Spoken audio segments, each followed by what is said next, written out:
I am now like too high off the ground.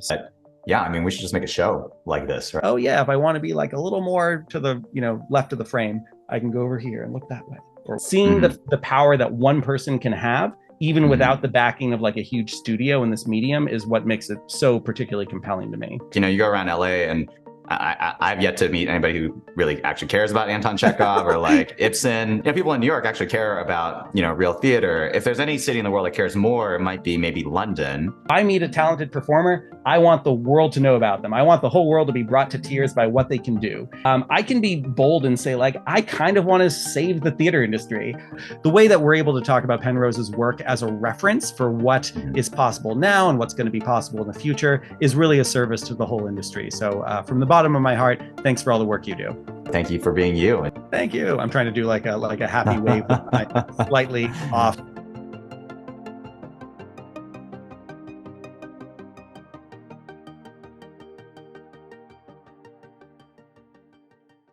Thanks everybody for joining me today for today's podcast. I'm excited to be hosting Alex Coulombe, and he is of iBrew and Agile Lens and several other things that are just really exciting. He's been a pioneer in the VR metaverse space, and I'm just so excited to be hosting him today and chatting about some things related to virtual reality.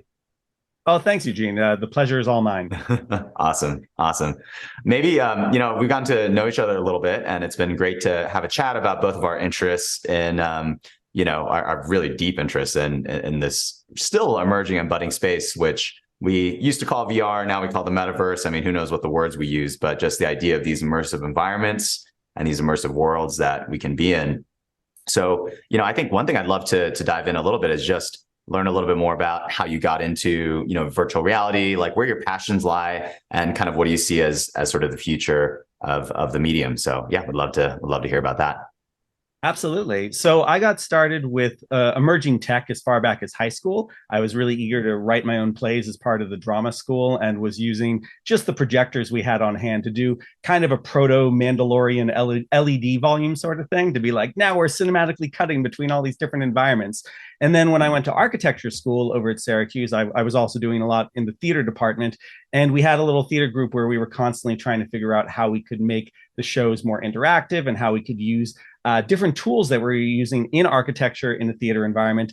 And then we had all these fun discussions about like how, we could structure a script in a similar way to a building. So we were very cross-disciplinary.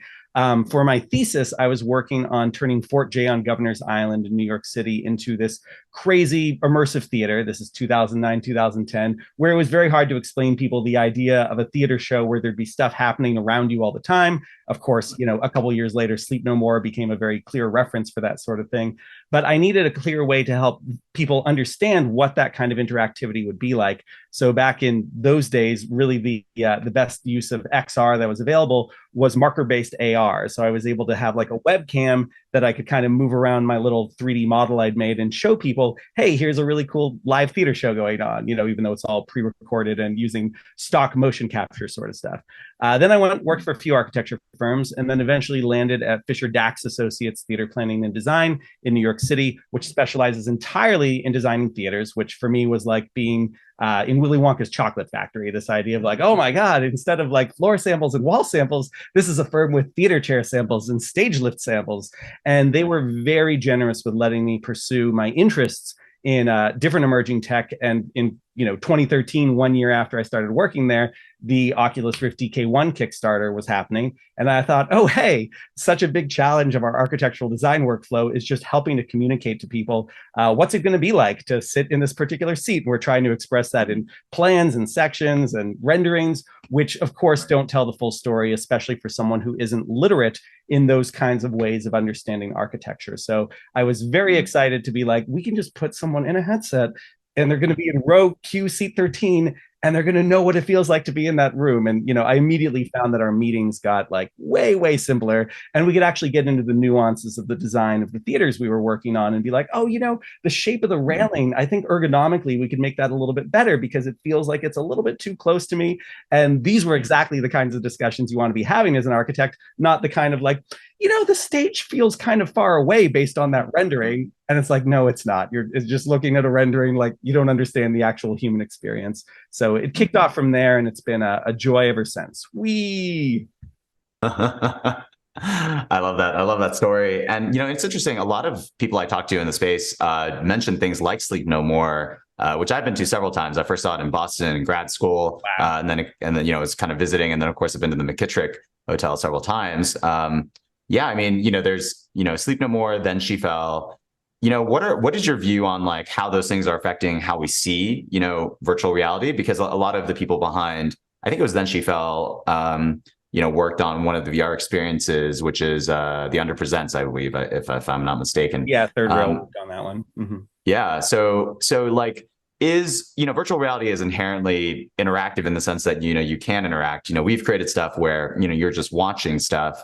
And they call this the, there's the Ludo-narrative dissonance, I think is the fancy word that people use, which is the idea of, ludus, which is play in Latin, and then, narrative being just narrative, and there being a dissonance between, you experiencing a story, like when you're in a theater, versus you experiencing, being in the action like you do in real life, like if you're driving a car or if you're playing a video game. So what's your view actually on this? Do you feel like, narrative is just going to be passive even in the next medium? Is it going to be a mix? Is there just going to be all kinds of things? I mean, games is clearly a very, games are flourishing in virtual reality, right? But, narrative is not so much at the moment, right? So I'm curious to get, that's kind of a big roundabout way of just saying, what do you think the future of narrative looks like in this brand new medium based on some of the references you mentioned and some of the things that you've been creating?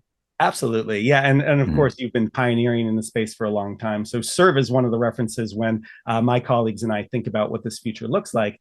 It's an evolving medium, and I think it's evolving more than, say, the game side. I think it's not that big of a leap for someone to be like, I had an Xbox controller that I'm holding like this. Now I'm pulling it apart and I'm just like able to move my hands around, but I'm still pressing the same buttons. Not as big of a leap as saying, hey, we're going to show you a narrative, and it's not quite film, and it's not quite theater, and it's not quite a video game. It's something kind of new, and it's drawing from all those mediums, but there's something else going on. And so especially when you think about narrative that has certain elements of interactivity, it is interesting that some of the most useful reference is something like an immersive theater show like Then She Fell or Sleep No More, because I think that gives you a sense of the spatialization that needs to happen in order to make these narratives work. Sitting in a theater and watching a show, whether it's a theater show or a cinema piece, is useful in terms of understanding like a narrative is going to happen and I'm going to engage with it and enjoy it passively. And I think a lot of this discussion is actually happening right now because of The Last of Us being on HBO and the differences between the film, the TV show version versus the game, and what happens when you take away certain amounts of interactivity. And I think passive experiences in VR can be wonderful, especially for people who aren't ready to dive fully in to all the potential interactivity that can be there. It can be overwhelming for people, even just like, where do I put my head? What should I be looking at? That's like a lot of cognitive overhead for people who haven't done a lot in this medium already. So starting to bring people into a world where there is a lot of things you can do. You can walk around, you can click on things, you can engage with a character where they're going to respond in different ways. Maybe you're not sure if a character is live or an AI or entirely scripted and pre-recorded. I think that is evolving slower than some people would have expected because it's a lot for people to take in. And we'll probably get into some of the shows I've been involved with, but like we're always trying to give like the most passive, easy to onboard kind of experience as possible for people where that's going to be their most comfortable version. Because even something like just getting someone into a new world and saying like, here's what all the buttons do, and here's what the trigger does, like that can be so much. And then to be like, and now we're going to give you a very engaging story. It's too much for them to take in. So yeah, I think being able to onboard people comfortably into this brave new world is important. And eventually over time, we'll get to that point where, as we were discussing last time we spoke, starting to develop something like a cinematic language that works well for this new medium. So we go from like, I'm just going to put a camera down and watch it, which is like early film, to saying like, now we're going to use montage and like rapid cuts, and we're going to, convey a certain emotion by moving the camera in a certain way. We're going to start to see more of that language evolve in a way in VR, especially on the narrative side, where it's going to be comfortable for a lot of people because we've gotten enough of a critical mass of people onboarded into the capabilities of what this medium can do. What you're saying reminds me a lot about kind of the experience we're doing. I think we talked about last time, we draw from Neil Stephenson's Diamond Age, where he talks about reactors, right? Or actors that react into situations. So when we try to demo those kinds of things, these, multiplayer experiences that are narrative based, when we discovered, when we do something like Arden's Wake or Allumette, it's like pretty easy. You just kind of put the headset on, and even then it can be a little complicated because, sometimes you get people that don't move at all. They just, stare straight and they don't realize they can move their head or have 6 degrees of freedom. But the thing about, the particularly interactive experiences where you have controllers, you have to move around, you have to learn how to teleport or do smooth locomotion, how to jump. And those are just basic things that, us VR, I guess, natives now, spend a lot of time in VR. It's easy for us, but, for other people, I remember for the demos, we would block off, a certain amount of time, and almost that entire initial time we blocked off would just be to try to get them in the headset and get them to understand how these controls worked. For people who are gamers and definitely people who are into VR, it was really easy, right? Like they would just come in and it was super simple, but people who aren't used to that kind of interactive, medium is, they would just take forever. And we wouldn't even be able to get them in the experience because, I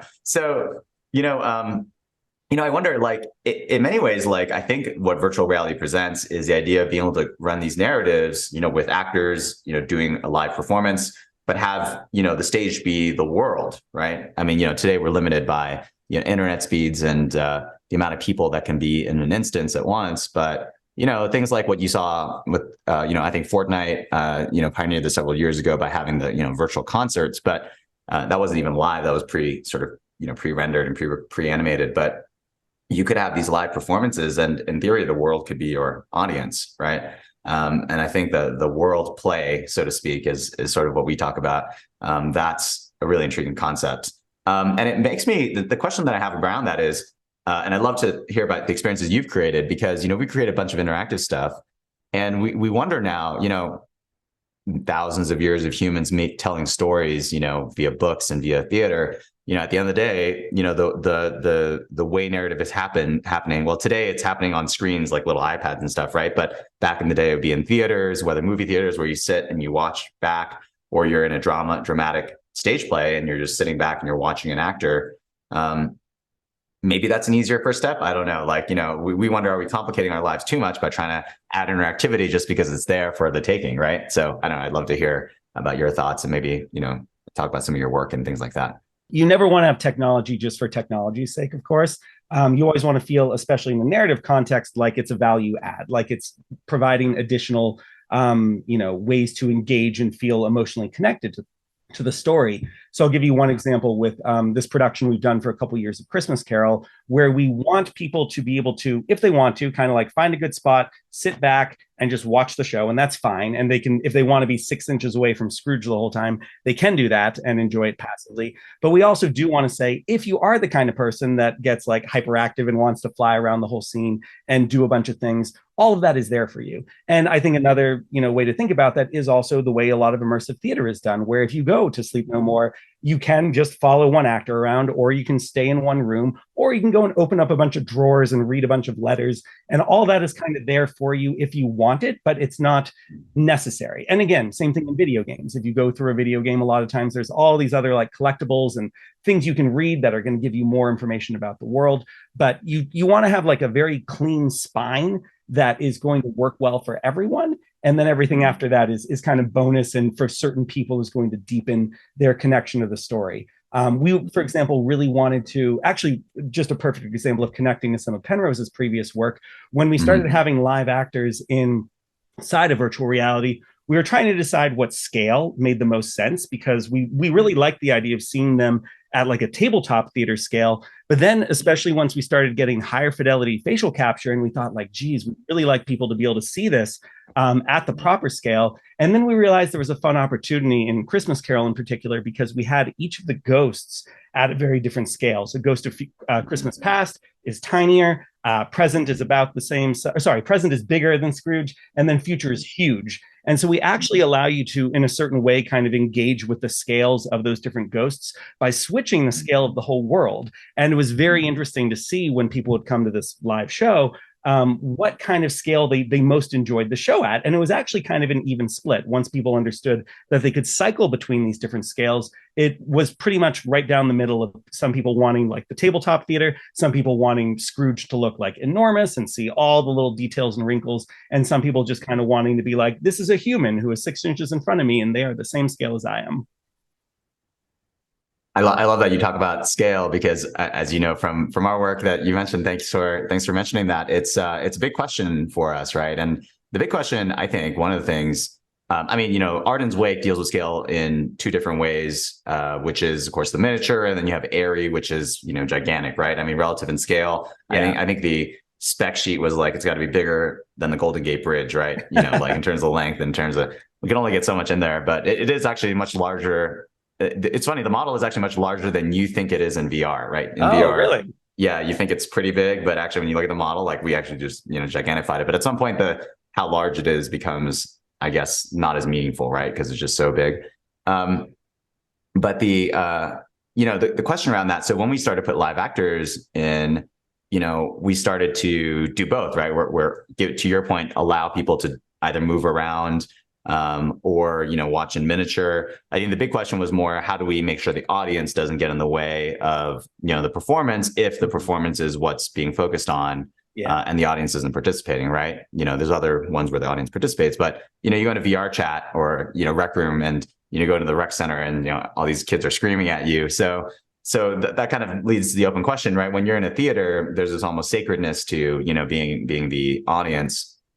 But, you know, in virtual reality, it's kind of a bit of a free for all. So I think there's no VR app that at least I know of yet that is good at that. So some of the things we try to do, or we're thinking about doing, is, you know, of course, making the audience kind of ghost-like. Speaking of ghosts, right? You know, just basically be ethereal and just focus on the actors. You know, the idea is like, you know, you could whisper to someone next to you, but it wouldn't let them broadcast to everybody. For example, if you wanted to chat, and it wouldn't disturb the experience. And of course, you might have a moderator that makes sure that everyone is, you know, being good, because you do want still like the reactions to last from the audience. You know, just the reactions from the audience that you get in a live show. You want those to be retained, but you want the audience to sort of be able to be respectful of the narrative process in a way that definitely, I would say, doesn't exist in social VR right now, right? And so, you know, I'm curious about your thoughts on that audience participation and how to, you know, maintain the sanctity, so to speak, of the narrative, right? Or if that's even necessary. So yeah, absolutely. And it's a great question and an open one for sure. We were fortunate enough back in 2018 to get a bit of almost call it a grant from Philip Rosedale to do all these studies in High Fidelity, which was his kind of VR successor to Second Life. Now has pivoted into other things, but studying all these kinds of things like, you know, avatars, performer audience interaction, what kind of spaces make the most sense? Do you want to be in a traditional theater? Do you want something that feels more like an actual living world? And it was really inconclusive with a lot of that stuff. That we have this whole coterie of talented New York City folks who are looking at this with us. And in some cases, it's very much just a personal preference thing. In some cases, people love the direct engagement of an actor looking right at them, making eye contact, and bringing them up on stage and doing a thing. And for some people like my wife, that's like their worst fear, even in a virtual context. They like want no part of that whatsoever. They're here to watch a show and be passive and enjoy it that way. They want to be a ghost. So it's been interesting too to watch a bit of the evolution of this. And I can point to some great examples besides my own company's work. So of course, Tender Claws, you already mentioned the Under Presents. What Ferryman Collective has done with shows like Welcome to Respite. There was a show called Tinker. There's MetaMovie Alien Rescue. These are all starting to adapt a very interesting, let's almost call it a foundation now for what that audience dynamic might be. Because what they tend to do is say, 90% of the audience is going to be ghosts. They're going to be passive. They just get to fly around and have a Sleep No More-esque immersive theater experience where they do not get really any kind of meaningful direct one-on-one interactions. But then you tend to have like one, maybe a couple like hero audience members, and they're the ones who are signing up to be much more engaged with the show. They know that they are going to be asked to like perform certain tasks in virtual reality, and that they might even affect the narrative in some kind of way. So I think that's been very interesting to watch, and certainly adds to the replay value of some of these experiences. I've seen Welcome to Respite, I think 7 times now, and every single time that show is different depending on who is playing Alex in that piece. I've heard of some of those, but I actually haven't tried almost all of them. So, I've done AdventureLabs, the sort of the pets Yeah, Dr. one, Crumb. which is really cool. Dr. Crumb. Yeah. Dr. Crumb School for, is it Disobedient Pets? Yeah, and But really cool. Yeah. quick shout out for that. The lead host of Dr. Crumb is Ari Tar, who is also Scrooge in our production of Christmas Carol. Oh, that's so funny. I love that there's this kind of crossover. Do you think, we have some experience with virtual actors, maybe reactors is the right word. I'm not sure I don't know what the right word is, but do you think that, how do you think it compares to regular, acting? So for example, some theater, there's a difference between, and back in the old movie days, it would be like, once sound came in, the talkies, a lot of the people who were good at acting before sound became not as good, with sound, right? I mean, that was literally just the movie theater, but it was just you added sound. A lot of theater actors are not necessarily the best movie actors, and some of the best movie actors are not the best theater actors, and all of that. There are some actors who are just so great that they just transcend mediums, right? So media, so to speak. And I remember I saw Hugh Jackman perform in New York once, and he was great. So yeah, I know, I was super lucky. I've seen Patrick Stewart. I think he was in Othello, actually, which was kind of like a reverse Othello. I think I saw that in Brooklyn. Awesome show as well. And of course, I have to say, one of the coolest experiences I've had directing is directing Alicia Vikander, who won an Academy Award for The Danish Girl. Did Arden's Wake for us, and she just did an incredible job as well. It was just amazing to see that kind of performance. And of course, our other actor, Tide Richard Armitage, who has a huge fan base online, just did, both of those actors just did so great. I can imagine them being great at, everything. But, if you're just talking about like at an abstract sense, what makes a good, actor in virtual reality, let's say a live actor versus a theater versus a, just at the very, very abstract. So if you don't talk about like the upper echelons, do we think that those are like very different skills? I'll give an example, and we'll probably see it when we get into the Quest Pro here soon enough. But what are we going to do? Yeah, exactly. So, but the thing about that is in the early days, right? Like especially with iPhone ARKit capture, you have to like really, your face has to emote in a way that is very different, right? It's almost more like theater acting, right? Because in theater acting, you have to be loud and you have to emote really big, and then in a camera, it's much more subtle. Like every movement is captured, right? So. Anyway, I'm kind of just going on and on, but I'd love to hear your thoughts about what kind of actors do well in the virtual environment relative to, let's say, other ones, right? Let's say if they, have full mocap and all that. Absolutely. So this was actually something we had more conclusive results of back in our 2018 studies, because we tried every kind of performer. We had people who had done film work and theater work and video game work. And the common thread we found for those who were most successful working in VR, especially exploring it with us, was anyone who had a proper background in improv. So anyone who could yes and something happening and start to take it somewhere new, and who didn't necessarily feel bound by a script, and also someone who could respond to technical difficulties. If someone is doing a Shakespeare scene and they're a very serious dramatic actor and they're trying to do their soliloquy, and then their arm tracking stops working, that might throw them off, and they're going to start to like maybe fumble over their lines a little bit because they weren't ready for that. Someone with an improv background turns that into something new. They evolve it into like, suddenly now I'm Richard III and there's actually something like wrong with me. And now that actually starts to become part of what they're doing. And so we actually did a lot of live improv shows and improv workshops over in High Fidelity that was very much about training people that like VR is an emerging medium. If you want to do it in a passive way where you're pre-recording everything, it's hard enough. If you want to do it live, things are going to break. And so like we tried to give people all these tools for like, here's what you can do when things break, as they inevitably will. And those kinds of performers are the ones that we've stuck with over the years, because they are ready for anything, and they have the patience and the fortitude and the creativity for exploring this very exciting but also very unpredictable frontier. I think that's great. And, relating to that, in our own experience, we were in Lisbon, Portugal, doing Web Summit a few years ago. Yeah. And we had a reactor. And what was incredible, of course, we were doing this live demo of, live mocap, face, body in front of something like 20,000 people. Yeah. It was, oh my God. Gigantic, a stadium full of people. And of course, I'm giving the kind of pre talk, and of course the thing breaks down right backstage. So the body tracking stops working. We had this like XSens suit, and we tested it for days, and it was it was going through Unreal, and this is like Unreal like years ago, right? So way before Unreal 4, 5, yeah. So none of these things work very well. Body stops working, so she comes up and she's supposed to have her whole body and dance around, but she just has her face being tracked by the iPhone. So like that's how the demo started. And people started asking her questions like, can you move around? And she just made some joke that, she was like, I didn't expect so many guests, right? I haven't cleaned up. And she just made that up on the fly to like, because people were trying to challenge her in the audience, and she just got a laugh from the whole audience, and it just worked out great. And to your point, because this is so early, I think some of that improv skill and the ability to be spontaneous is really important. It makes me think a lot about the kinds of narratives, right? Like, comedy.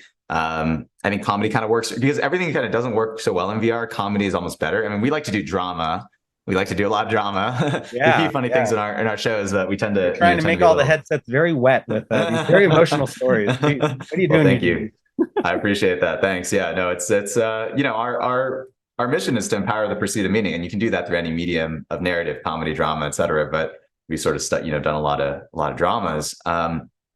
But going to VR chat is really kind of instructive about some of this stuff, right? So, my wife is a musician, so she went into VR chat and started, doing these variety shows. She just like went up to some open mic and got, she's really good at singing, so she got invited to another one. The next one was like a level up. It was like people who had, put their guitars in, and they were, streaming their guitar into VR and all that. And I mentioned this to say there's like a thriving scene of like kind of, I would say, ad hoc performing in virtual reality, like in VR chat, for example. Now, Rec Room, et cetera. Rec Room, I think, had this whole like Princess Bride remake or something. I actually met the guy when he did it before it even got announced. I just met the guy playing paintball or something in Rec Room, and then he showed me his his scene, and it's like, yeah, I wonder like how much of this is like top down, right? Because like a lot of VR studios, including us, like are like, hey, let's go get fancy names and try to get them into the shows. Maybe we can get some Disney character, Marvel characters. But a lot of the activity, like the sustained activity, is just like random people around the world just doing stuff, right, in VR.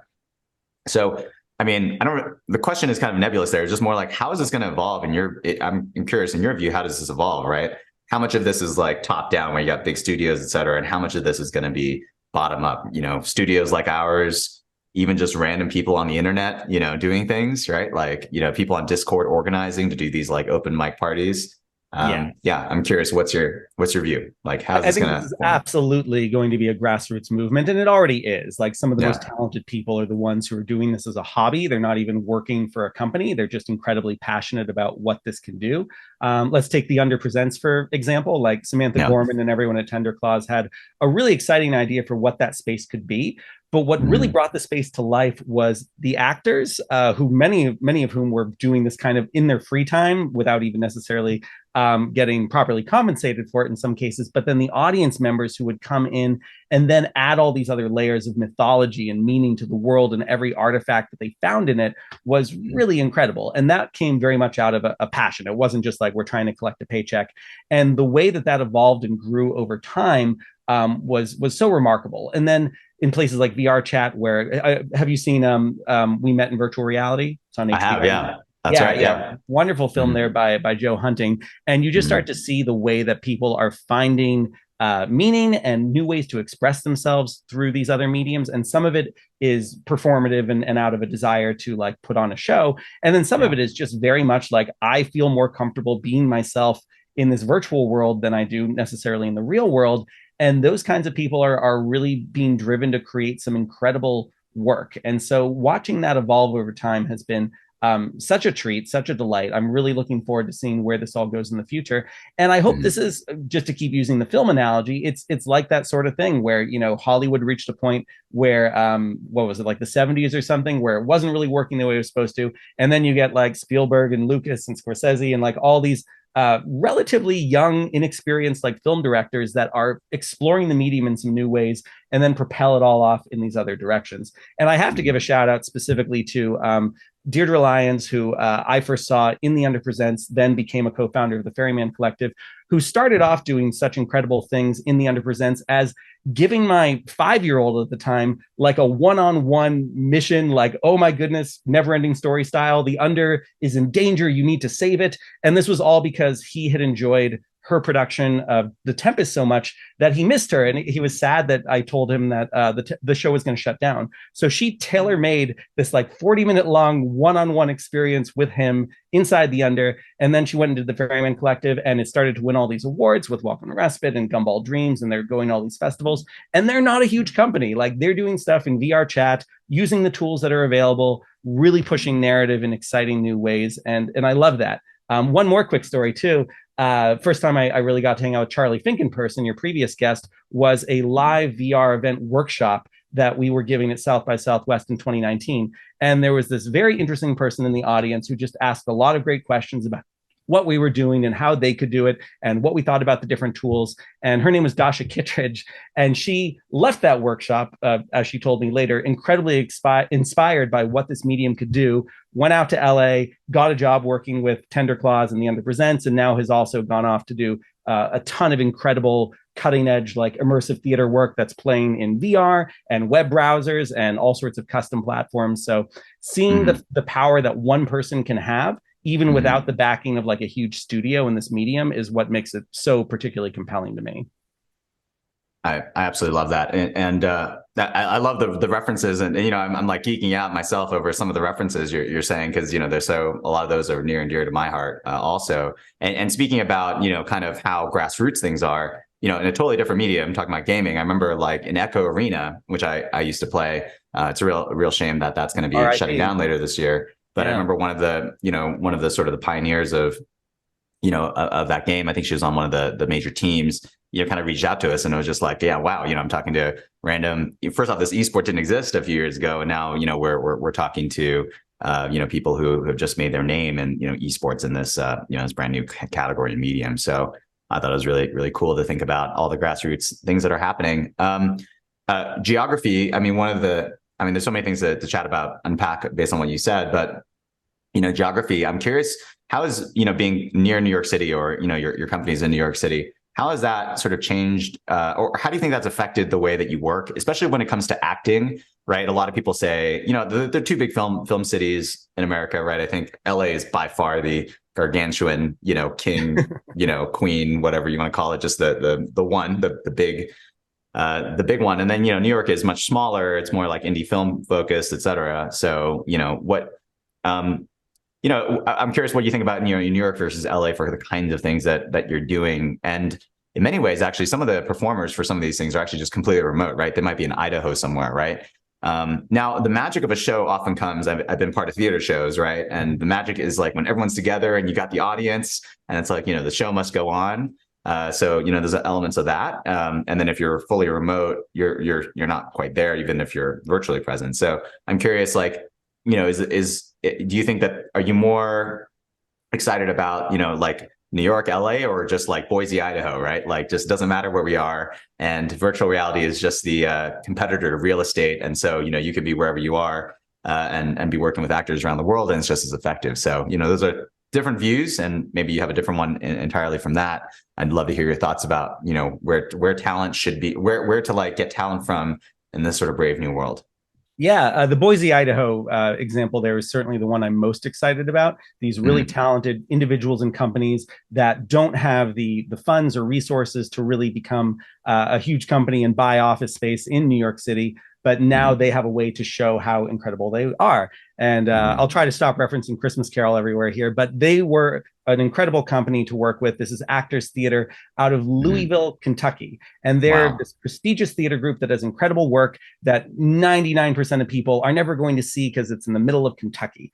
And so for us to be able to take their vision for what they saw Christmas Carol could be, and to say, hey, now anyone in the world can experience this in a fairly interactive way, that is such a treat. And so I love being in New York City and the talent pool we have for actors and venues, and being able to actually have people in the same room is great.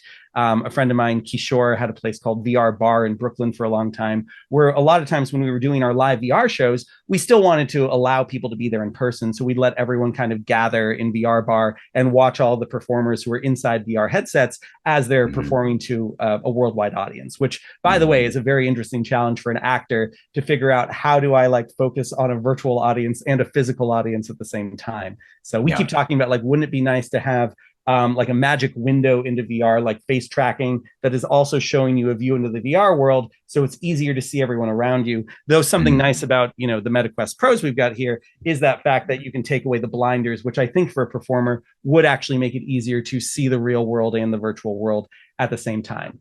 But that is to say that, like the actors who are incredibly talented, but just happen to be born in a place or under circumstances where they're never going to move out to LA and pursue the dream there, the fact that they can actually have a shot at doing some really incredible narrative work right now, and for the whole world to see it, not just as a film, but like in a really interactive, live, compelling way is so wonderful to me. That's really good to hear. Yeah. We'll see how, the next few years and see how virtual reality, as they say, I think it was actually Meta at the time, Facebook, who initially said this, right? Virtual reality is a competitor not to teleconferencing, but it's a competitor to real estate. Yes. And that was an interesting, thing to say. What about LA versus New York, out of curiosity? I'm sure you're biased given that I'm a longtime New Yorker as well. So I do love my New York, still have my 212 cell phone number as I think I've shared. But I'd love to hear your thoughts about LA versus New York as it relates to this industry. Sure. So I've spent much more time in New York, so I'm certainly biased. What I like about New York is there's, for me, in my experience, a very guerrilla, alt theater scene that has been great to draw from with some of the work we're doing. And I've seen a lot more buy-in from Broadway and off Broadway in my experience with some of the technology and narrative forms we're exploring than on the film side. Although, speaking to someone like you who's had a lot of great success working with established film people, I think that just shows the differences between what can be done. But in New York, another example of a great show we had fun with was last summer. We did The Orchard off Broadway, which is a take on Chekhov's The Cherry Orchard. It starred Mikhail Baryshnikov, who's one of the world's greatest dancers still, even in his 70s or 80s, wherever he is now, and Jessica Hecht. And being able to play with the idea of creating like a digital twin of the Baryshnikov Art Center, where the show was physically happening in New York City, and trying to give a taste to a worldwide audience of that feeling and the tone of being inside that theater and going to a New York City show was very exciting. So the idea that there is something very special about New York City, and there's something very special about LA. And the same way I think about like how I think Michael Mann is a filmmaker who does such a fascinating job of trying to capture LA across his films, starting to do things like that in this new emerging medium. And trying to say like, here's kind of what it feels like to go to a New York City theater show or whatever is also a very cool exploration that I think we're still in the very early days of. Even just the fact that you're talking about Anton Chekhov is great. Like, you go around LA and I've yet to meet anybody who really actually cares about Anton Chekhov or like Ibsen, right? Like who cares about Ibsen plays, but people in New York actually care about, real theater. If there's any city in the world that cares more, it might be maybe London, right? But so maybe London cares more. New York maybe is number 2, but after that, it's kind of a pretty large gap, right? It's a pretty large gap. I mean, no one's gonna be talking about it, Hedda Gabler in LA at a cafe, at least that that I've experienced myself. I mean, I'm sure it happens because there's a lot of really smart writers and smart people in LA, but just hasn't happened to me. So I think that's just really fascinating, right? People are chasing kind of different things. And to your point, maybe the drama theater like tradition, the theater tradition, and we've actually said this since Allumette. We talked about the stage is more like a theater stage. But maybe we have a lot more to learn from theater, is something that we've been saying for years, and maybe it's still true, right? Like maybe that's still just straight up true. Maybe the best actors will come from the UK, right? Maybe we'll see. I don't know. Just it's an interesting thought, right? What about engines? Now I know you and I'd love to hear about your relationship with Epic, but of course it strikes me, Unity and Unreal, of course, have been the big kind of the big 2 when it comes to VR engines. There are other engines that VR stuff has happened in, obviously, actually Valve Source Engine is actually a really big one. Actually, some of the best VR games might have actually been created in Source if you think of Half-Life Alyx. That's right. I think I've seen some stuff in CryEngine, even in the early Oculus days. We saw some early CryEngine Fine. demos, Frostbite, et cetera. But really, Unreal and Unity, I think have are the really big two when you think about studios thinking about making. And at least as of now, the big social VR platforms are really pretty much all in Unity, right? I mean, you think of Rec Room for VR chat. I mean, those are the big ones that I can think of. Meta's own stuff appears to be in Unity as well, right? The stuff for the MetaQuest Pro, the face tracking out the gate, Unity, of course, Horizon Worlds, Unity, et cetera. So where does Unreal come in? Well, first off, your thoughts on the two engines overall as it relates to virtual reality, and then as it relates to narrative and the social narrative experience. I'd love to hear about your thoughts. Yeah, I mean, that could be an entire podcast on its own, but I'll try to give the flyby. So I started in Unity when I first worked in virtual reality with the DK1. I found it very approachable. I picked up C# pretty quick for just figuring out how to code the basic things I wanted to do. By the way, for anyone who has never done anything with game engines before, the first thing you should learn how to do is how to turn things on and off. You will get so much mileage. That's like the power chords of creating an experience, is like, here's all the things, all the props, all the environments in my scene that I want.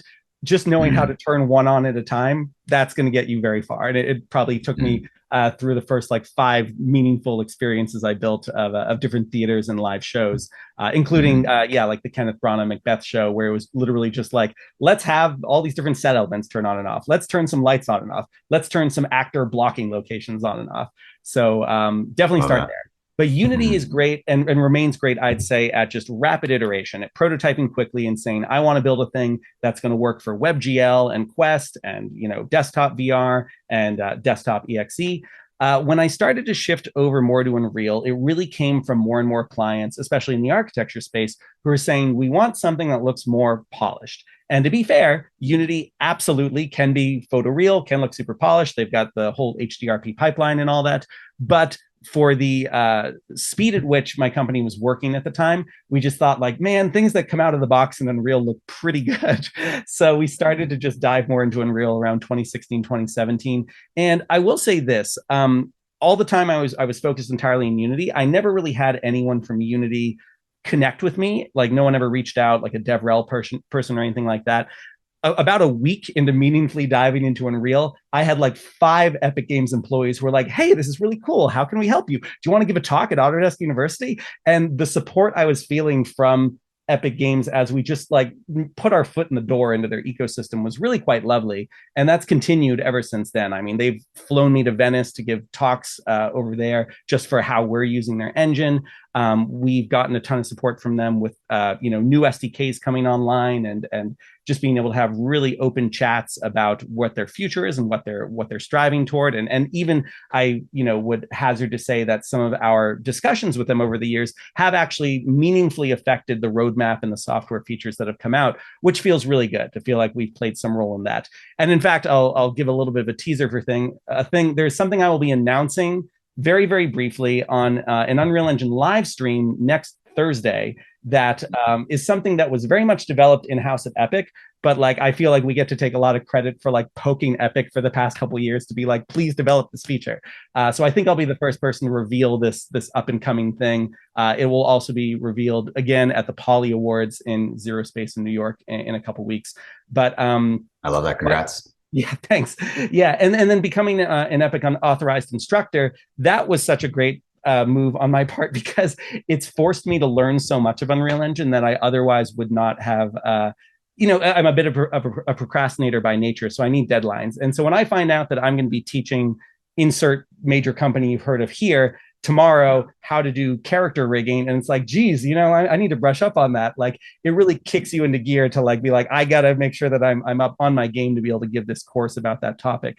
So that's been really wonderful, that partnership as an instructor. And everything coming online with Unreal Engine 5, with Lumen and Nanite and MetaHumans and the possibilities of what can happen now with like RTX 4090s and cloud computers and pixel streaming. It's an embarrassment of riches with the tools we have at our disposal now.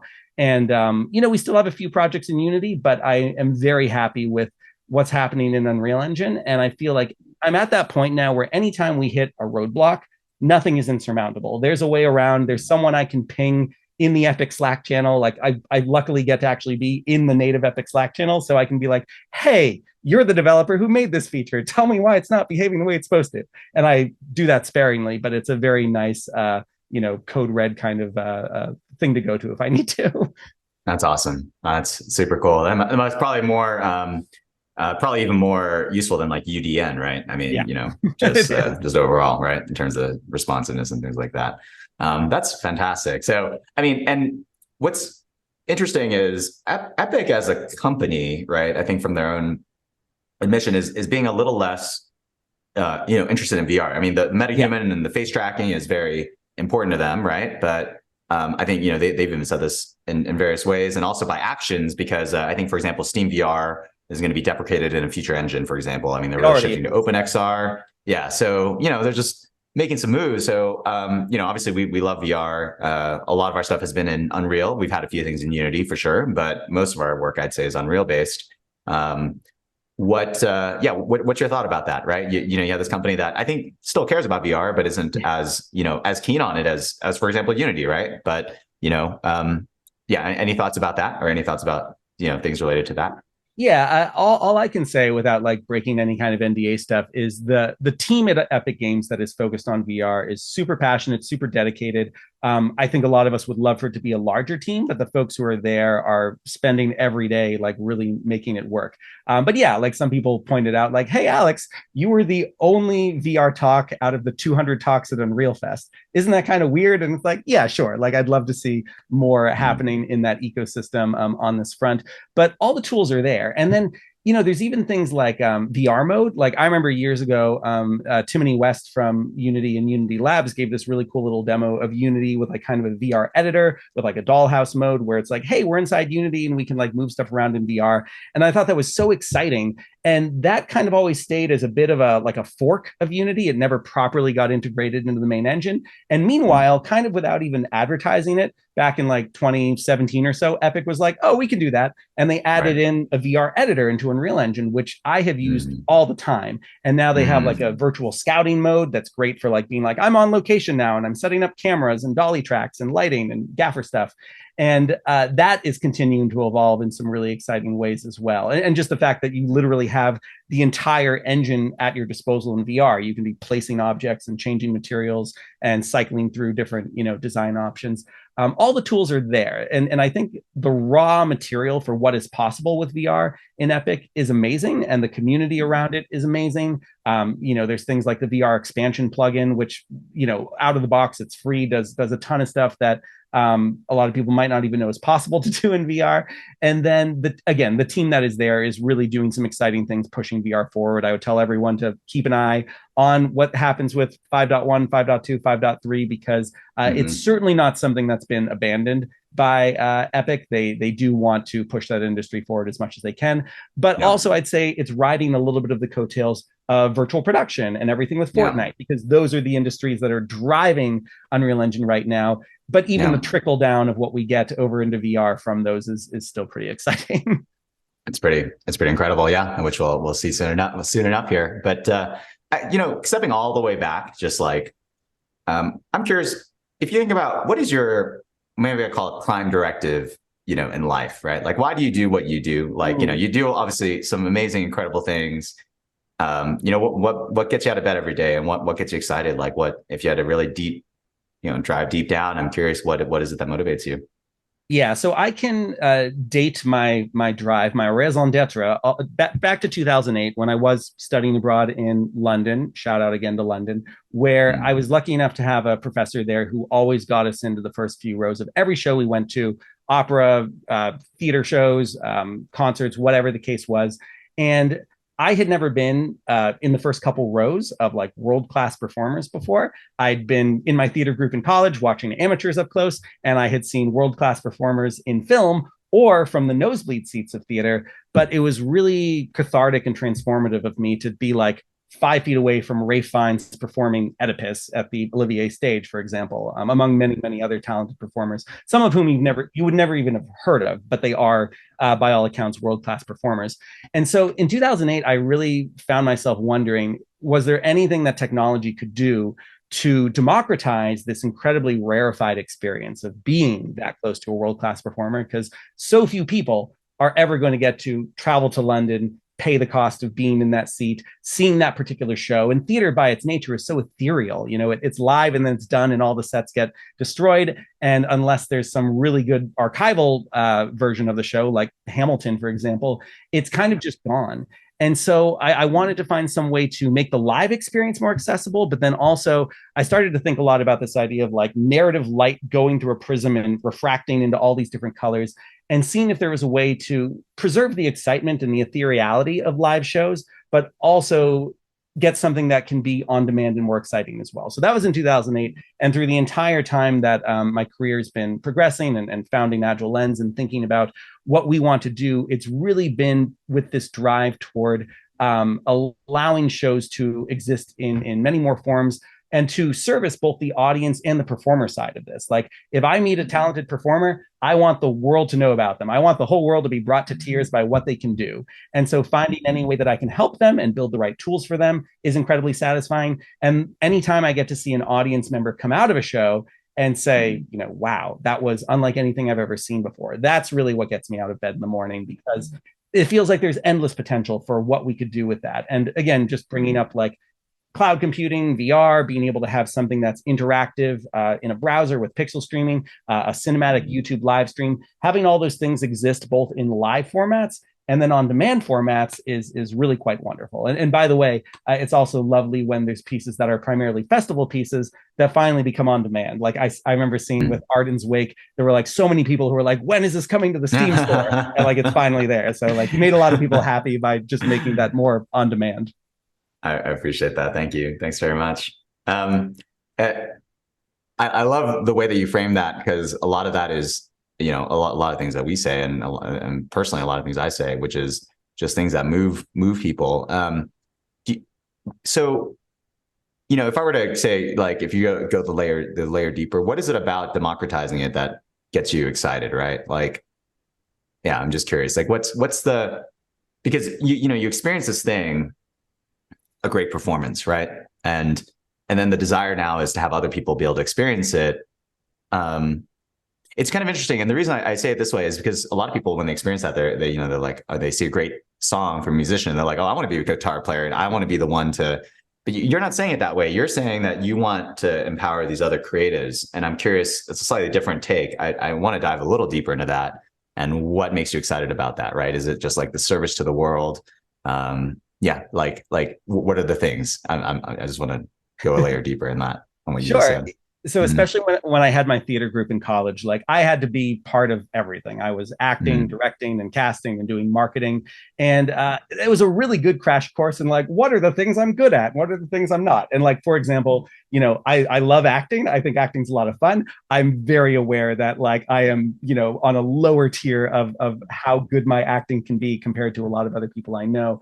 But as a tool builder, as a creative consultant, as someone that helps people find value in the new, that's where I really started to find my value and make a niche for myself, helping others pioneer their work in really exciting new ways. And I think I'm always there to chime in and say, hey, the script is great. I think a way that this could work better for the VR medium is this and this and this and this. But there's a lot of great minds that I'd much rather collaborate with than do it on my own. But to go back to your first question too, of like, what is really driving me to do this? I can be bold and say, like, I kind of want to save the theater industry. I'm really worried about the theater industry. And mind you, the theater industry has always been in danger for a long, long time. But post-COVID, it's even more, of a problem, especially in New York City, where I see this all the time. And the problem is that I think it's not a problem with theater in itself. It's a marketing problem. It's the fact that most people around the world don't really understand the value of theater. Most people, given the choice between going out to see a film and going to the theater, would choose the film. It's something they're more familiar with. It's more of a guaranteed good experience. And what I'm really trying to seek to do is to show as many people as possible, here's why a live show is really exciting. Here's why a longer, Harold Pinter play can be just as exciting as watching, a Michael Bay film, and maybe even more exciting and more nutritious for you as well. So anything I can do to spread the gospel of like, here's how exciting theater can be, and here I'm going to present it to you in a more video game-like interactive way is key to me, because the Fortnite generation doesn't necessarily want to sit down for 4 hours and watch an Ibsen play. There are always going to be those of us who will, and same thing with opera. Opera is another great example where some people just don't have the attention span to properly appreciate an opera. But if we start to take these formats and these narratives and augment them and make them more bite-sized or readapt them, the production of Christmas Carol we did, for example, that was an hour and a half for the onstage version, which used a bunch of UnrealEngine videos we made projected onto scrims, versus the more like 40-minute version we did in VR, because I don't think people want to spend as much time in VR. And when you're targeting a global audience, it's better to be working with shorter attention spans. So yeah, I just want to save the theater industry. No big deal. No big deal. That's I love that there's a crusade of sorts in a great way. So and there have been many attempts at this, right? So I think the Metropolitan Opera did the whole trying to take videos of stuff of shows, of operas, and of course there's many recordings of shows, and they just, I mean, they're not very good, right? That's the interesting thing about it, is it just doesn't translate to cinema. I mean, of course, cinema has its own language, and you got close-ups and cuts and all that. So thoughts on that? I mean, we're kind of looping back to our original thing of do drama actors make better VR people? I mean, the drama actors almost need it more in a way, but yes. Outside of that, yeah, technology has tried to save, theater, right? By doing video recordings. Do we think this is just going to be one of those, or is there something materially different in the efforts we're doing here with face tracking and body tracking and stuff like that? So, yeah. I think the VR side is very important, because theater is inherently spatial beyond the way the cinema is. There's all sorts of tricks you can use in cinema as you move the camera around. And in fact, one of the more mind-blowing shows I saw in London was called Some Trace of Her, based on The Idiot by Dostoevsky, starring a very young and cute Ben Whishaw. But that was a show that was actually combining theater and film by actually having all these live cinematic cuts while everything was happening on stage. I only bring that up to say that film can get away with a lot more tricks and using, the framing of what a camera can do, versus theater, where it's all there in front of you. It's raw, and you can look at whoever you want or whatever you want, and it all needs to hold up. And VR follows that very much so. You can try to guide someone's eye towards something in VR, but they aren't going to be forced to. And if you try to force someone's eye to look at something, they're probably going to feel a little bit sick. So yeah, I think VR is going to be really crucial for theater's future. But I also think it's important to make sure that as many performers as possible get trained in understanding, some of the tips and tricks that I mentioned we were trying to teach actors back in 2018, getting them comfortable with motion capture and showing them that there are ways that they can bring their art form to a lot more people. And in fact, something that we've been trying to do with a couple shows, in 3 instances, it's been separated out for different reasons. But we'd love, for example, to be able to do a live theater show that's in even a little black box theater somewhere. There's only 50 people in the audience. But what you do is you put that actor in an XSens suit or something under their costume, because it's something that doesn't need optical tracking. And the same time that show is happening in the physical space, you have a simultaneous interactive virtual broadcast of that show as well, with virtual cameras, virtual audience members who can fly around. Maybe there's some engagement between the virtual audience and the real audience. I think there's opportunities narratively there for thinking about other dimensions. I've also pitched ideas related to Calvin and Hobbes, the Bill Watterson comic, where you'd have this idea of the virtual side, or the augmented reality side, as the case may be, is kind of Calvin's universe and this very imaginative, colorful world. But then there's also just a very interesting, minimalist stage piece that's just a kid and his parents, and you're not seeing any of those special effects if you're watching it without AR or VR. So there's a lot of potential, I think, for that stuff to expand. And I think theater needs to adapt or die, in order to make all this work. There will always be a demand for traditional theater, and I'm not trying to ever say that should go away. I'm just trying to say that it should yes and into all these other exciting emerging mediums as well, because so many of the tools in stagecraft that these artists have worked so hard to foster translate so well into this new medium. And it feels a shame for them to, be an incredible painter. If you were Picasso, but you only ever were showing your paintings to your neighbors and never letting them get outside of your town, that would feel like kind of a shame. And we want, talent to be seen by the whole world, and for people who thought that theater could never move them to feel like their entire worldview has been shaken by a really powerful piece. I definitely feel that, right? I mean, like, we've made stuff that I'm glad, I can't say it's had an impact, but it's great to hear that, some people say it's had an impact in terms of like the actual impact that the show makes. And it's about, I mean, those were real actors, right? Acting in there. It's just, they weren't doing it live, but if you can do that live, then,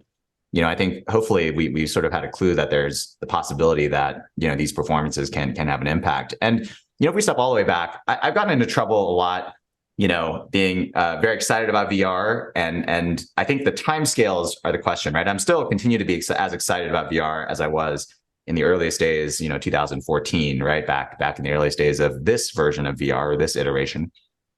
And I think I got the timescales wrong, right? Just frankly, right? Like, because it's been, and I certainly warned by it, right? Because I remember the CEO of Oculus at the time, was like, buckle up, it's like 10 years, right? And it's almost been 10 years since he said that to me, right? When, sort of at the beginning of Penrose. And we're still not anywhere close to where it is. But if we were to think just about how, technology is improving at something, whatever the time scale is it 10 years, 20 years, 30 years, 50 years? Is it 5 years? But at some point in the future, you got to imagine this flat screen that we're looking at now isn't going to be the primary way we look at things, right? I mean, it's going to be in some virtual environment. I mean, even if we want to watch Citizen Kane, we might watch it in our virtual screen that's, in our set of glasses, or even something we don't wear, right? Maybe it's just like projected.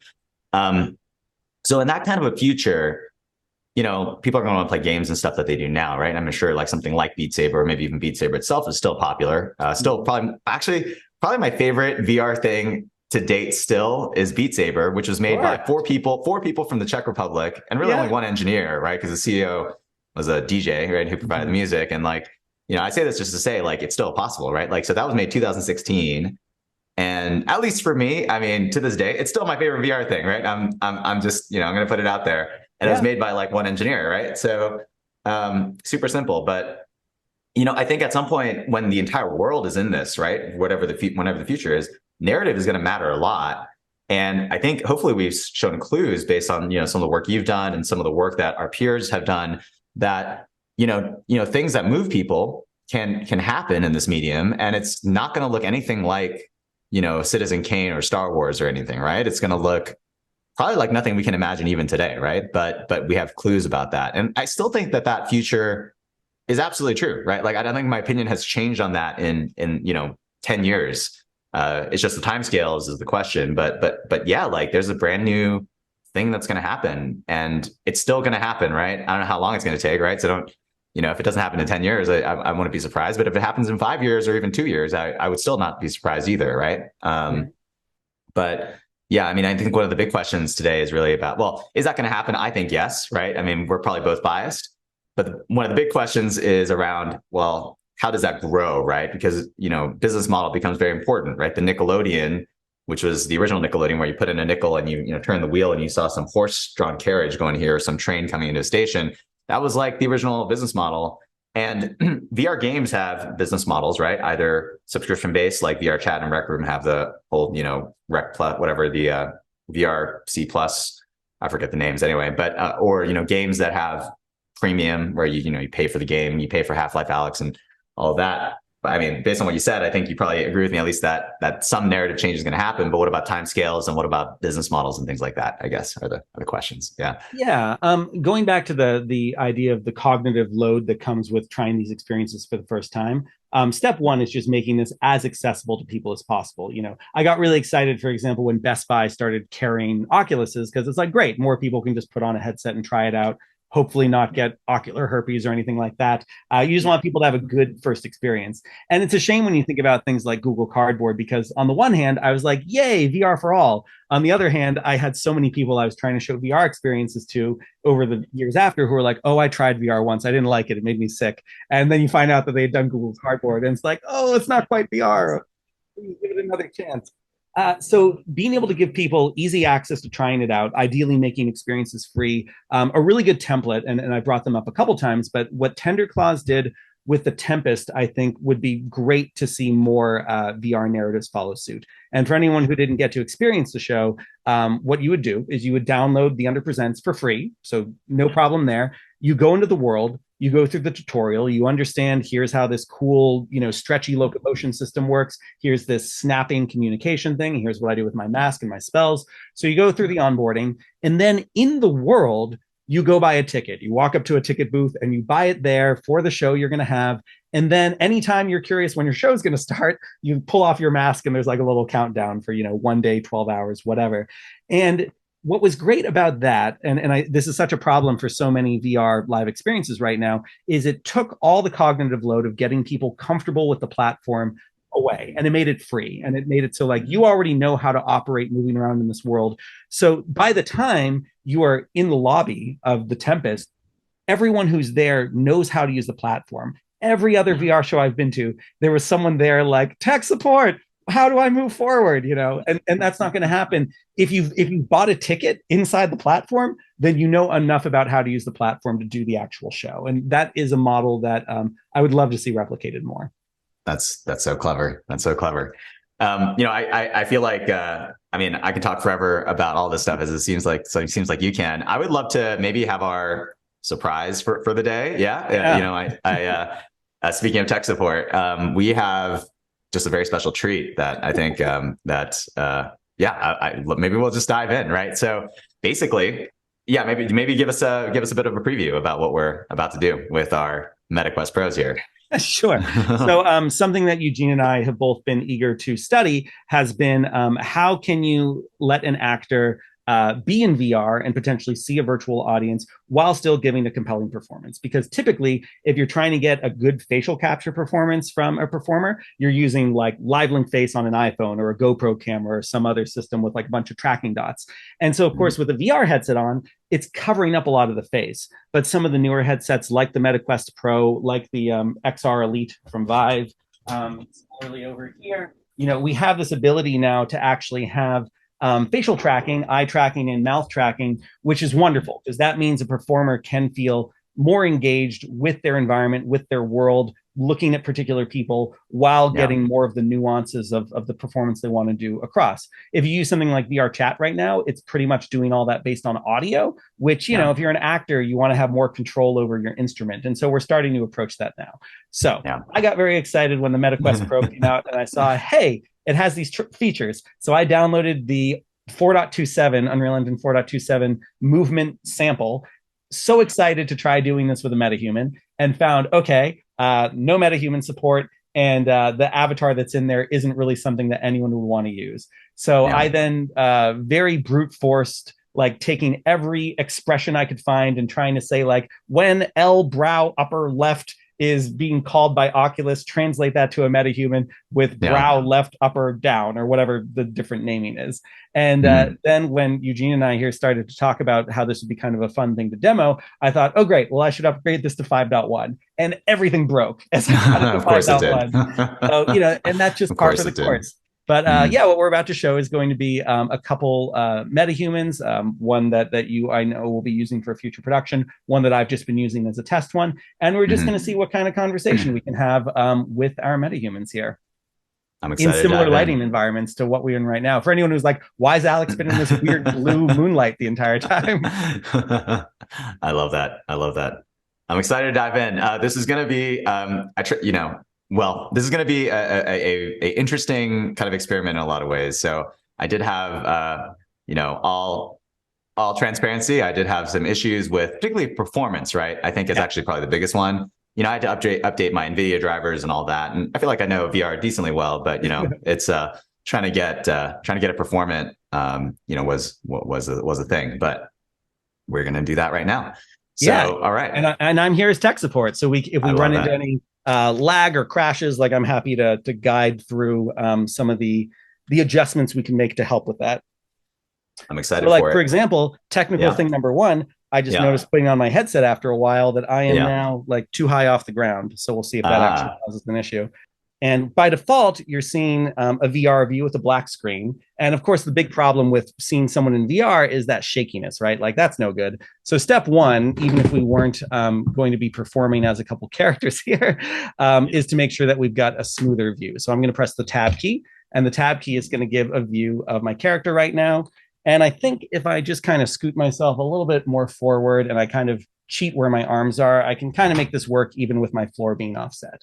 And so what we've done is Eugene has picked a couple cameras in here, and I can press the space bar to cycle between these two cameras.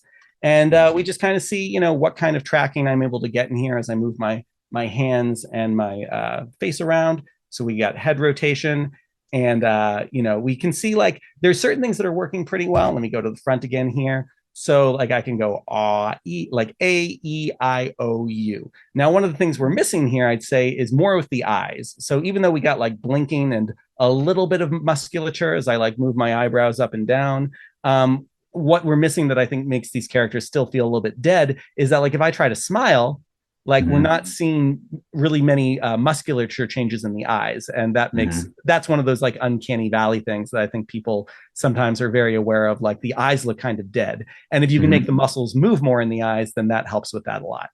One of the things is about performance. So the frame rates, it's interesting because we have different computers. I have I'm currently running on a 3080 Ti laptop, and I'm getting 15 frames a second. But I guess there's some. How many frames a second are you getting, out of curiosity? I am getting a solid 90. Nice. That's the 4090 for you. That is, you know, I got the 4090 and I couldn't fit it in my tower because of the, you know, I mean, the thing is just a beast, right? A lot of people ran into that. Yeah. Yeah. And I've got like this Falcon Talon too, right? Which is a pretty large tower as things go. But yeah, I had to like, I just, you know, just sitting there. So it's like I had to get a new tower or something if I wanted to get that to work. But a way to improve the frame rate here is I can press some buttons, right? So so start by pressing like the 3 key on the keyboard. So what that should do is bring down the resolution of what you see in VR quite a bit, but it shouldn't affect what you're recording on your screen right now. You are recording, right? I'm recording on OBS. What I should do probably is I should probably join on this computer and then screen share, right? That might be, I don't know how that, that's probably what I should do, but because then you can't see. Let's just try to do that. Sure. At the risk of, of course, I don't have Zoom on this computer. I don't have anything on this computer because it's just literally just dev. It's just complete pure dev. Well, first off, it's not a computer I use because I use my tower. My tower has a 2080 in it, which I try to upgrade to the 4090. But anyway. And for the interest of anyone else that's like interested in this space, I can go through a few other things that tend to affect frame rate. For example, if I press the J key, there's hair strands versus hair cards in Unreal Engine, and hair strands are much more expensive. You can see the strands look much better, but also they take up a lot more of the frame rate. And you can also see some weird glitches in Unreal, like where when I turn strands on, I lose my eyebrows. But that's certainly something that affects frame rate quite a bit.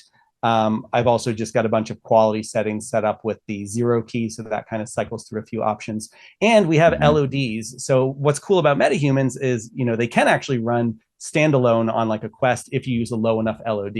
So like, there we go. That's like the lowest MetaHuman LOD designed for really just like a background character who's super far away. But you can see the animation still actually does come through. And then I can kind of like little by little crank up the LOD until we're back at, you know, something that looks much better. And that, of course, is more expensive. It's going to bring down the frame rate. But I do like that we have all these tools for working well on different platforms. I was trying, by the way, to set up the hand tracking, which became just kind of like a janky mess. But I did make it so if you press the H key on the keyboard, it actually gives you the hands from the VR template. So I can do some stuff with the controllers. But you see they're kind of like floating a little bit away from the body, but you know, basic hand tracking. I also just wanted to give a little bit of the view of what the default Oculus avatar looks like, which is a little bit funky. So you know, he's a guy. The way this is set up too is we have our default camera views, but I can also use like the mouse wheel to like look around, and we also each have like a nice little monitor that we can't record, but Eugene and I can both see exactly what our computer is showing on the spectator view, which is kind of nice. So it just gives Um, us a sense of like, oh yeah, if I want to be like a little more to the, left of the frame, I can go over here and look that way or whatever. And then just that's snap great. back to my main character.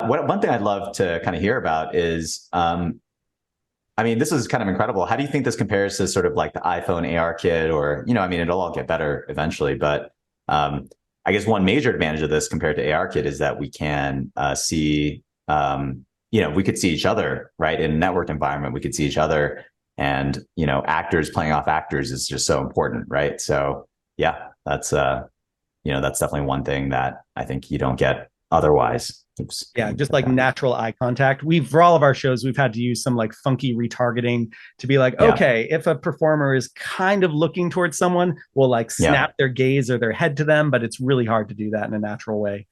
Totally. Yeah, like I see you there. Hello, hi. Hi.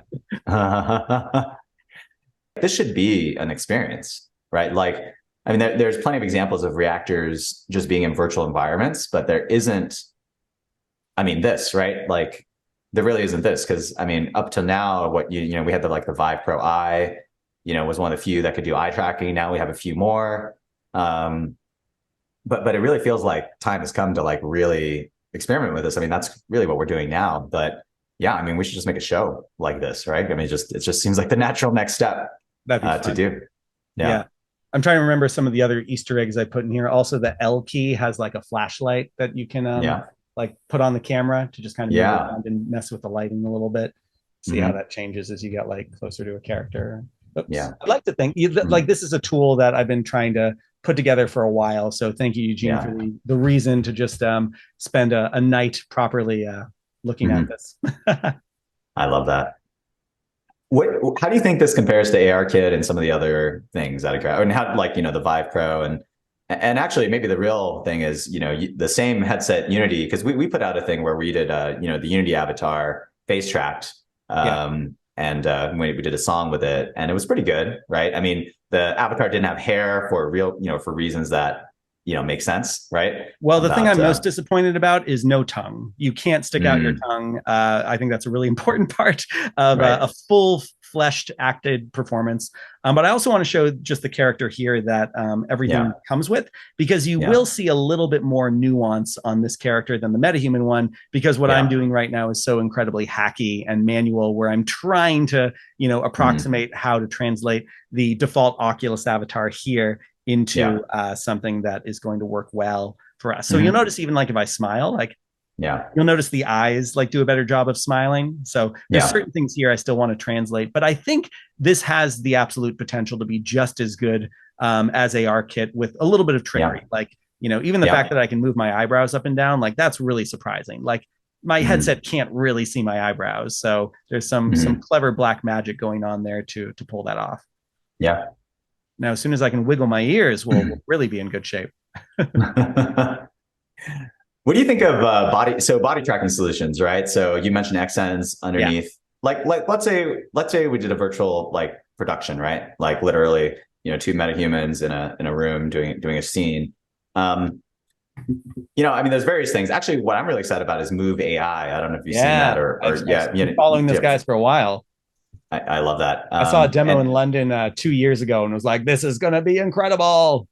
That's awesome. That's awesome. Yeah, it's, you just got a few iPhones and you can do that. I mean, they don't have a live version of that yet. So, maybe for a live version now, it's like, is it still, Vive trackers or Tundra trackers? What's your view? Or maybe it's an XSens suit, right? What's your view on, like, if production were to be done today with today's like available technology, yeah, what kind of body tracking solutions? Because we got face here, and then the hands can work, but as we know with the Quest, once you put your hands like kind of out of camera frame, it starts to not perform as well. So yeah, what are your thoughts about how a setup might look? Yeah, we've been talking a lot about the democratization of this from the audience side. I think the performer side is really key as well, and allowing anyone who's just messing around in their dorm room to potentially put on a really compelling show.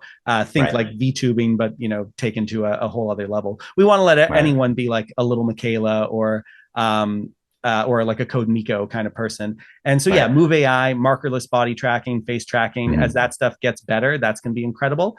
Certainly, I think people don't give Epic enough credit for Live Link Face, like just a free iPhone app that does really compelling facial tracking that works out of the box with MetaHumans and a lot of other character elements. That's awesome. So I think as soon as we have like one unified iPhone app that can do face and body tracking with hand tracking, that's going to really be quite a game changer. And then I keep hearing that like the MetaQuest Pro, because of all these cameras, in theory, if I stand in front of a mirror, the mirror, like the camera should be able to interpolate like, here's where my body is. So I'm looking forward to seeing like proper full body tracking going on with this as well. But anything that just makes this easier for anyone to pick up and just use is going to be really incredible. Yeah. I mean, let's say though, you wanted to make something, today, right? Or a creator wanted to make something today. So, with refinement and with a lot of optimization, we could probably get this performant in VR, probably PC VR. I'm not sure about, on a Snapdragon processor just yet, but eventually, of course, there. We absolutely could do it with that version. That could work on Quest fine. Yes, definitely.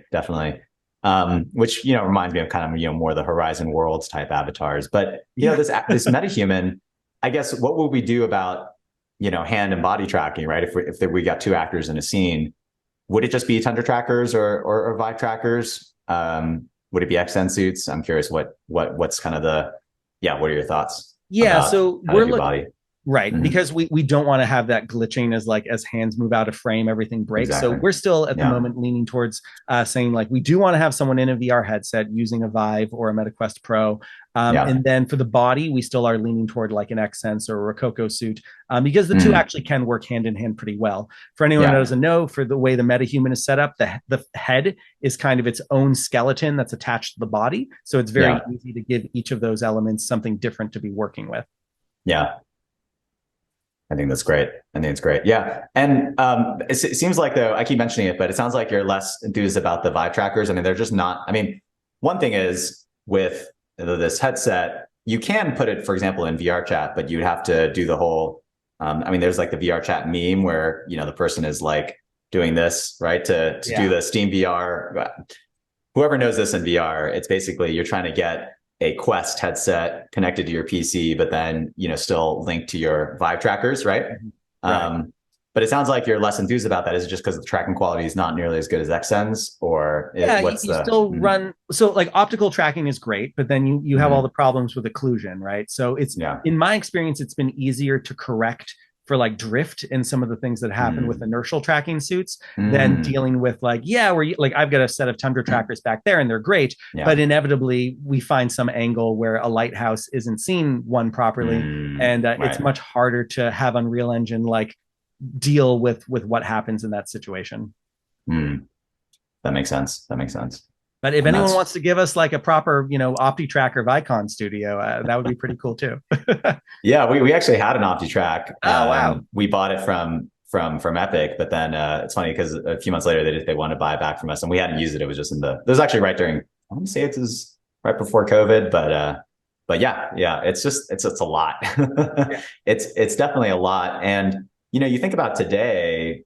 I mean, the reason I talk about this is like, you have the inertial trackers like XSens and other things that are, making waves, but I almost think like the real disruption is going to be like a Move AI kind of thing, where if that thing gets really good and it's live, then you just put a bunch of iPhones up and you're good to go, right? And certainly the democratization aspect of that is great, but also the quality out of something like these AI tools is pretty phenomenal, actually. I've been pretty impressed by how good they are, to be frank. So Yeah, Yeah, same, and just the as the dots. latency gets better and all Yeah, that can happen live in real time, that's going to be yeah. incredible. And you think about it too, like we already accept that when you're doing a live broadcast on YouTube or Vimeo, that like 12 seconds is like an acceptable amount of latency to still call it live. So I'd Yeah. also like to think that as we continue to evolve what these technologies can do, especially on the AI and machine learning front, that we will at Mhm. least get to that point where even if it's not like sub-millisecond latency, we could Mhm. do something that is going to work within that live streaming context and still have some level of Mhm. interactivity. Mhm. Yeah, definitely, definitely agreed. Definitely agreed. Yeah, I mean, the thing about so I definitely agree with you on on these things. The thing that excites me about the optical trackers is like VR nerds. As difficult as it is to set up base stations and get 11-point tracking or whatever it is performers get, at Yeah. least they have it, right? So, and Right. they're used to it. Whereas most VR people aren't getting, XSens suits. So, but I totally agree with you that, tracking can be a tough, a tough problem. Yeah. But yeah, if you can get that to work, I mean, you get this performing at frame rates at a proper frame rate to most people with PC VR. I mean, this is just incredible, right? I mean, I think MetaHumans definitely brings a different level, right? I mean, you think of like the Rec Room characters, and by the way, I love the Rec Room characters. I think they're Yeah. just so They're cool. wonderful. I still think they're some of the best social VR characters, right? VR chat's cool because you can put anything in there. But you look at Horizon Worlds. You look at Horizon Worlds, it's interesting. But I'm not going to want to put actors in that. I mean, Yeah. despite how simple that is, right? Because it's kind of out of the box. Yeah. But MetaHumans brings it's just sort of a different level. I mean, this is amazing. And what's amazing right now, in my view, I can see the Unreal base movement character, right? And right behind it is the MetaHuman. And even in low fidelity, it's just incredible, Yeah. One application which is interesting is just doing a virtual production, right? I mean, I know Unreal is leaning very heavily into that, but you know, you could just have two actors rather than have a mocap stage, have them in VR and just record that animation and then clean it up in engine, right? I mean, that's just one very practical application, right? That I think Yeah. could be, useful. Yeah, absolutely. I think all that, all these tools benefit all the different mediums we've been discussing today. Mm-hmm. Everything, what we're doing right now could be useful for someone making a video game, a film, Mm-hmm. a theater piece, or some totally new bonkers performance art thing that doesn't even have a name yet. Yeah, I love that. It's very cool. All right, cool. Any final thoughts before we get out of virtual reality here? Any things that, yeah, No, things this that, was this was a treat. I think we covered a lot of ground, and it's always a pleasure to meet someone like you, Eugene, who yeah, is equally excited about everything that's happening. And again, thanks again for being such a wonderful precedent and point of talking like the way that we're able to talk about Penrose's work as a reference for what mm-hmm. is possible now and what's going to be possible in the future is really a service to the whole industry. So from the bottom of my heart, thanks for all the work you do. That is very kind of you to say. And I have only amazing things to say about you as well. I cannot wait to see the kinds of things that you pioneer in the future going forward. It's going to be incredible to get these kinds of technologies in the hands of millions of people around the world. And I mean, I continue to believe this is going to be a game-changing and world-changing technology. And it's amazing to speak with pioneers like you who are just blazing incredible new paths. So thank you for being you and doing what you do best. I really appreciate the conversation as well as the time. Thank you. I'm trying to do like a happy wave with my slightly off armature. Exactly. There it is right there. Awesome. Thanks for, helping show us some incredible new things. Absolutely amazing. Absolutely. Yeah. Talk more soon, Eugene. Bye-bye.